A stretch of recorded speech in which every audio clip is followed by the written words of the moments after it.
Buenas tardes, Malek. Gracias por estar Buenas tardes. aquí, por haber aceptado la propuesta de participar en el Congreso Internacional de Tarot Terapéutico. Y en esta oportunidad me gustaría que te presentaras para que te puedan conocer las personas que vean este vídeo. Hola, buenas tardes, Alejandra. Es un placer enorme ser invitado por ti para el Congreso. Me llamo Malek Chaufik Anaura, soy el autor de diferentes libros, entre ellos Locura Mística,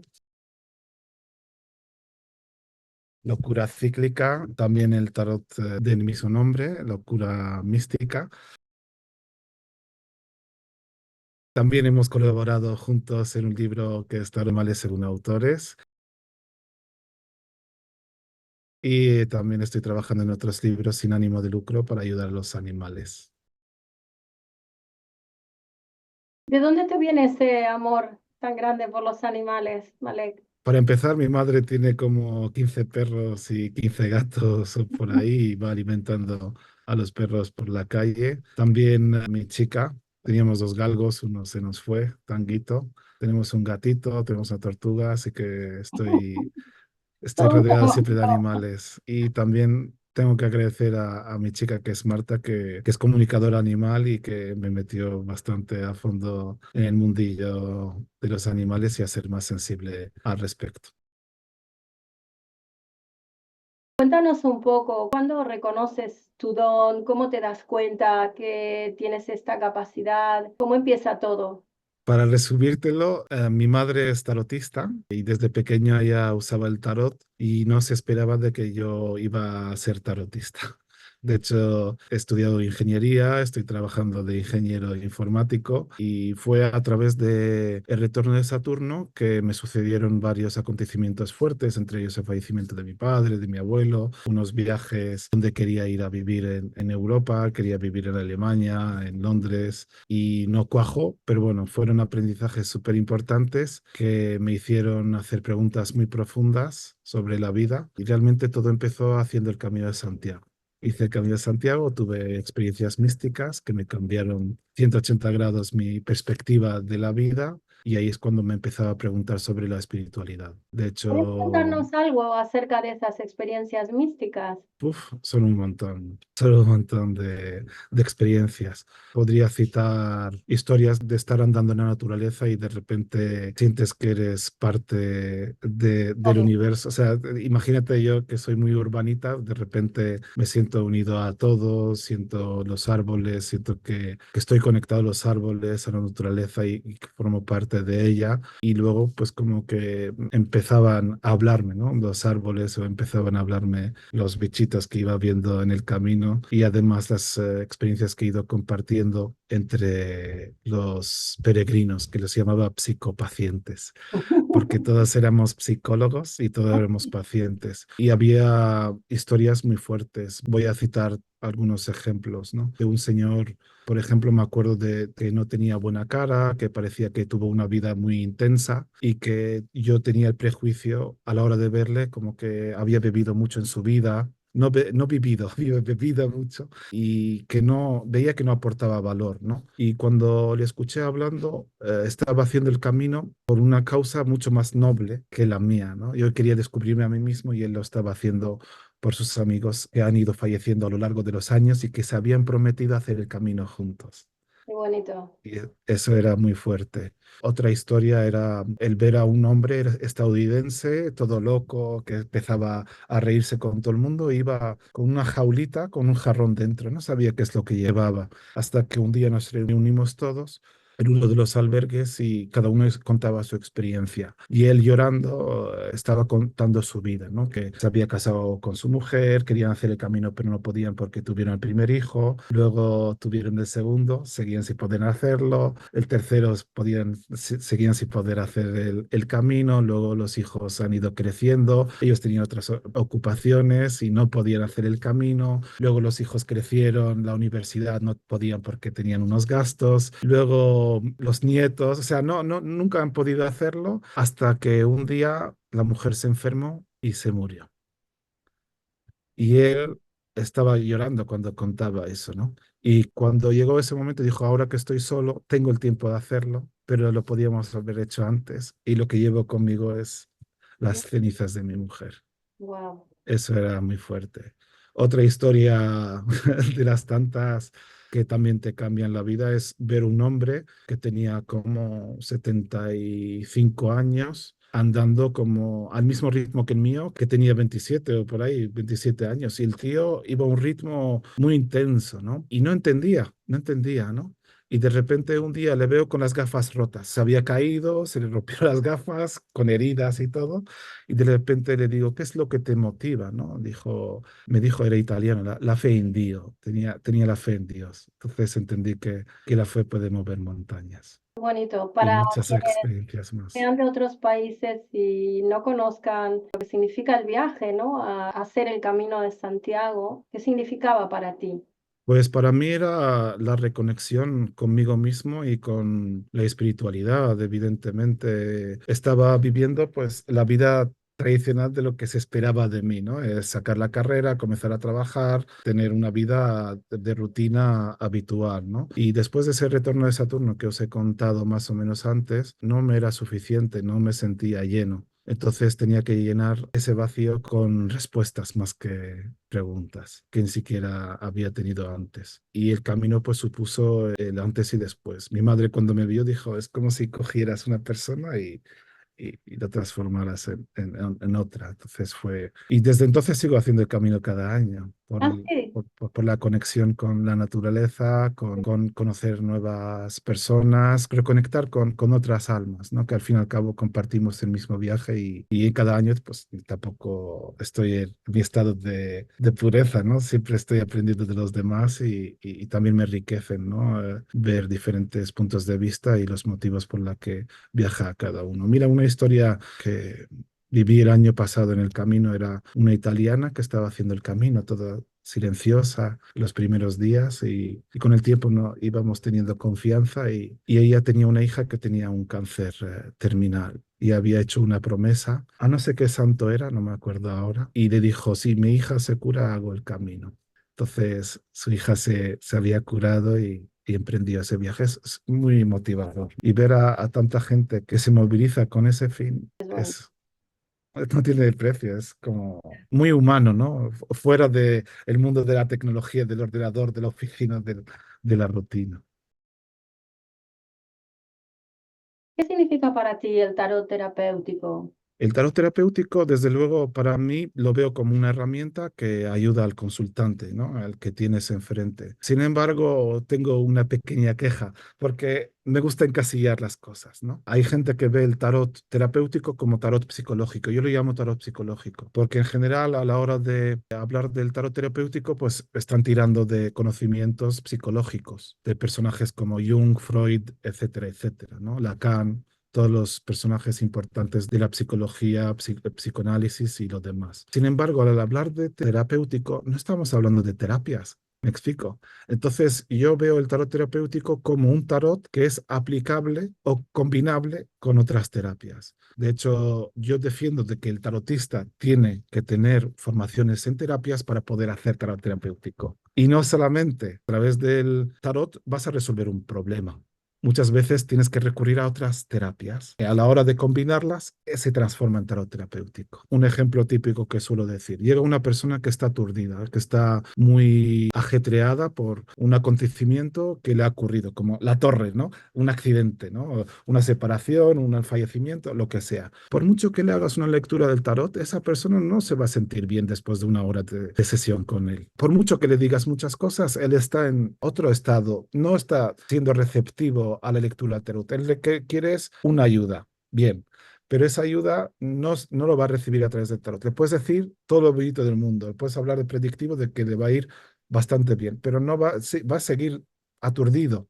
Entonces, ¿qué es lo que suelo hacer en mi caso? Pues, por ejemplo, tiro de EFT, liberación emocional. Entonces, a través de EFT, la persona pues se libera de las emociones que los tiene retenidas. A partir de ahí, tiene una amplitud de mira y ya puede escucharte. Y sale de la sesión mucho más aliviado de cómo ha entrado. Que si le hago una lectura directamente del tarot, la impresión que he tenido al principio es que entra y sale con la misma energía, no hay un gran cambio. no hay una toma de conciencia porque no está presente. Dicho la palabra clave, toma de conciencia, porque puedes generar una sensación de que bien, me va a ir bien, estoy tranquila, pero no hay toma de conciencia para actuar, para hacer lo que uno tenga que hacer, para llegar a ese momento, ¿no? Bien. Efectivamente. Vale, cuéntanos, ¿qué se tratará tu ponencia? Voy a hablar de diferentes terapias que son aplicables al tarot y vemos cómo podemos combinar el tarot con otras terapias. Aquí doy un pequeño avance de Reiki, las flores de Bach, cómo podemos utilizarlas. Sobre todo un tema interesante es que es combinar la psicodescodificación, que otros llaman biodescodificación, y el tarot, cómo nos puede ayudar también. ¿Quieres explicar qué es esto de la psicodescodificación? ¿Por qué el término? Sí.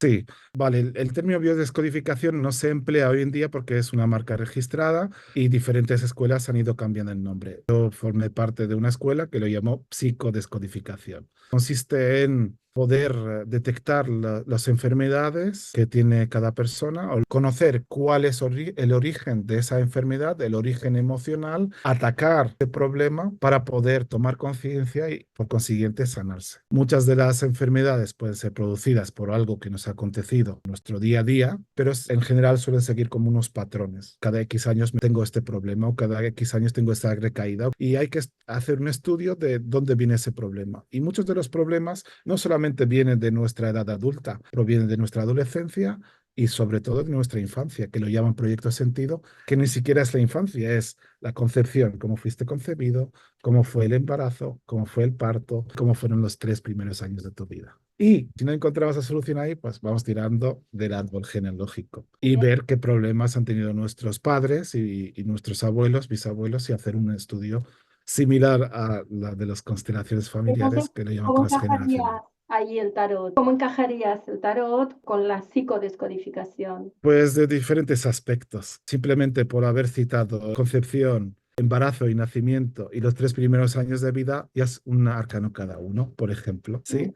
interesante. Así, simple, es así de simple. El árbol genealógico lo puedes montar como el mismo árbol, o sea, los 4 abuelos, los 8 bisabuelos, los padres y luego tú.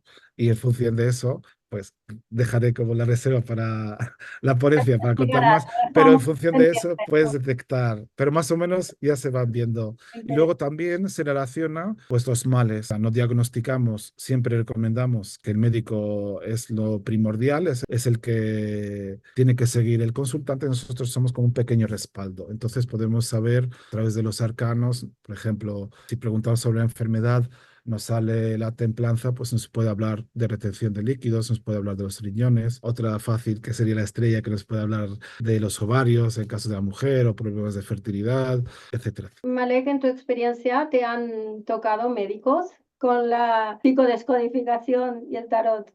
No, no, realmente no he tenido, pero sí enfermeros, pero no médicos. Vale. No, suelen ser escépticos, ¿no? No Al creo, respecto. yo creo que igualmente consultan. Yo creo que sí, porque es entendible que la medicina tradicional pues siga sus teorías, pero yo creo que las otras teorías que funcionan pues tienen su sentido y podrán consultarlo. Y no todos los males tienen que ver con la genética en sí, también puede provenir de un aspecto emocional y sería interesante que lo tuvieran en cuenta, que no es una verdad inamovible, pero yo creo que es interesante que le echaran un vistazo. Simplemente porque vamos a dejarlo así, entre lo espiritual o lo etérico, lo sutil, pues no se tiene en cuenta, están viviendo en la materia. Y muchas veces hablé con Marta respecto de las enfermedades y, por ejemplo, en casos de llegar al punto del fallecimiento, los médicos quieren salvarte la vida, pero no entienden que también tienes un proceso también de soltar si estás sufriendo. Su misión es salvarte la vida, pero muchas veces el alma tiene que irse Ujú.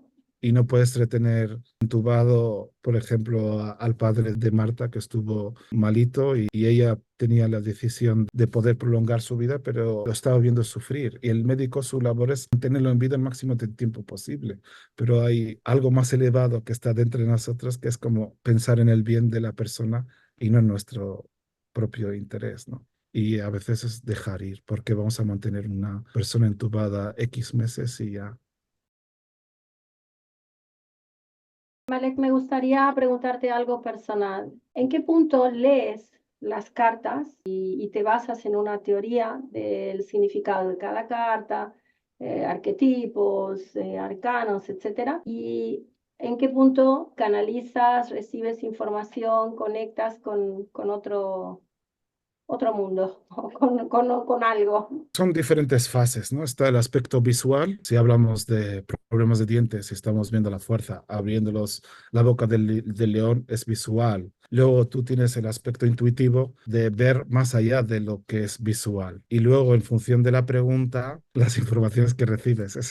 Me cuesta definirlo, pero es algo que viene desde dentro. Y desde luego, ser coherente con uno mismo y no decir cosas que no se ven o por rellenar el espacio vacío o por rellenar el silencio. Entonces, la conexión, desde luego, es todo el ritual que se hace desde el comienzo de la lectura, teniendo al consultante enfrente, ver la conexión que tenemos y luego también pedir la ayuda de los guías, de los espíritus para poder transmitirle el mensaje adecuado. En algún lugar leí que eres políglota. Me gustaría contar algo respecto de ser políglota. Cuando tienes un consultante, ahora que hablamos en castellano, más o menos, pues los iberoamericanos tenemos una cultura similar. Entonces tenemos un modo de trato muy próximo, muy cercano, pero cuando lo he hecho a un francés, por ejemplo, que son un poquito más distantes, el lenguaje cambia. Y cuando lo haces a indios de India, pues también el mensaje difiere, porque tienes que entender cuáles son sus tabúes, sus límites, sus líneas rojas. O sea, la idea es que tomen conciencia, no destrozarles la conciencia o destrozar las creencias. Ni siquiera las mías son las perfectas, ¿no? Solamente estamos intentando transmitir un mensaje, pero el mensaje tiene que fluir. Entonces, para que no haya choques. También lo hice a árabes y también el concepto de religión, por ejemplo, es como un tabú y no puedo entrar por esa puerta, pero sin embargo hay diferentes formas de transmitir el mensaje. Y luego también se lo dice a asiáticos de Extremo Oriente y también es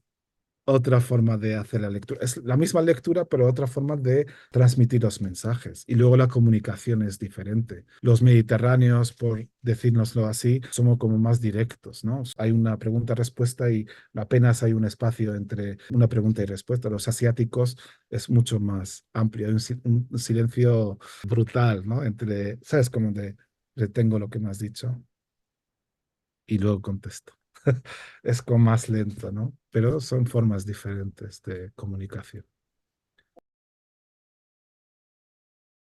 Probablemente en el Congreso se apunten personas que no son terapeutas o que no son tarotistas. ¿Tendrías un Sí, mensaje para ellos para que igualmente se inscriban? sí, evidentemente. Si no son tarotistas, van a aprender un poquito más del tarot. Y si no son terapeutas, van a aprender más del tarot a través de las terapias.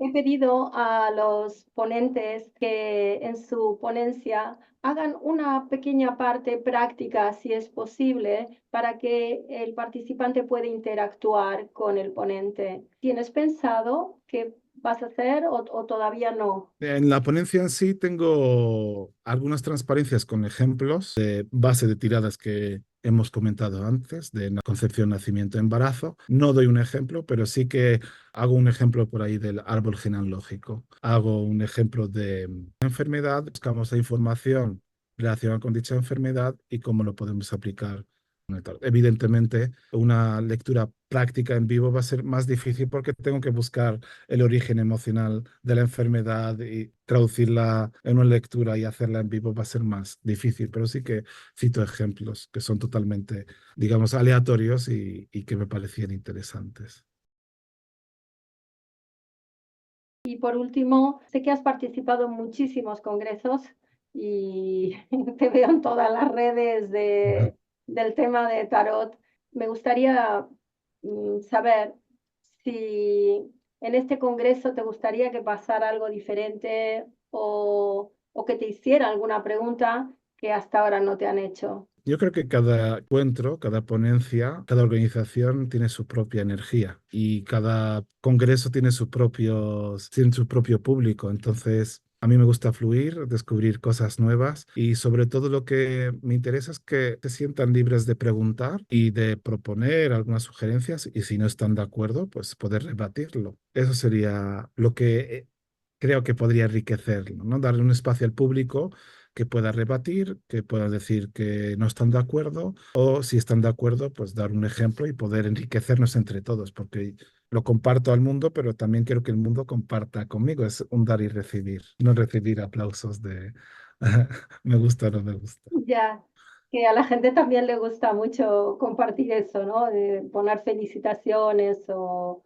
plantear cómo se han sentido. Malek, vamos a finalizar este pequeño encuentro. Muchísimas gracias por las posibilidades que nos brindas de conocerte y dónde la gente puede encontrarte, de qué manera podrían contactar contigo. Pues pueden contactar conmigo a través de Instagram, @MalekChaufi, CHAOUFI. Yo encantado de recibir cualquier pregunta y también pueden meterse por ahí porque hay un montón de textos, reflexiones, poesías que tal vez puedan ser útiles para los visitantes a mi perfil.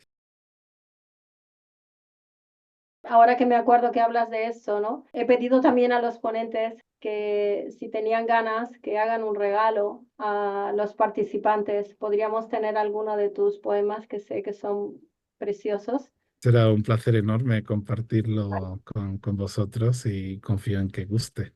Tendremos, eso sí, que hablar sobre el temario, o si es un poema nuevo o alguno existente. Y si no hay ninguno que pueda convenir al Congreso, pues yo encantado de crear uno única y Bueno, exclusivamente para el Congreso hablaste, de Tarot. hablaste de que en cada congreso se crea como un nivel vibratorio, energético, un Sí, grupo especial, ¿no? Yo creo que sí. este congreso cuenta con unas personalidades muy potentes, diría yo, muy elevadas a nivel energético, así que te dejo esa descripción para que elijas tú el poema. Vale, pues lo hablaremos en privado y será un Vale. enorme Muchísimas placer gracias. compartir. Vale, que ha sido un gusto. Gracias a ti por Gracias. invitarme y te deseo lo mejor para el Congreso. Para ti, muchos éxitos.